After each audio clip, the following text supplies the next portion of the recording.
हा डाईस प्रश्न खूप जणांना फसवतो. 1च्या विरुद्ध पृष्ठावर कोणता अंक असेल?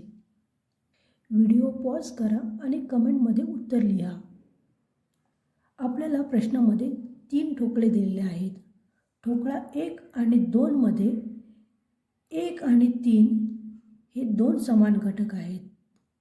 शिल्लक घटक एकमेकांच्या विरुद्ध पृष्ठावर असतात.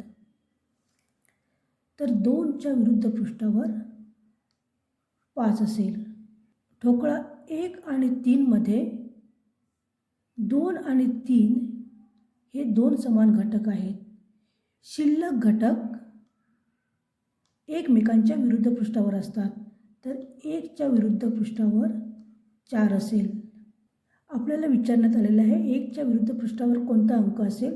1च्या विरुद्ध पृष्ठावर 4 हा अंक असेल. 3च्या विरुद्ध पृष्ठावर कोणता अंक असेल? कमेंटमध्ये नक्की लिहा.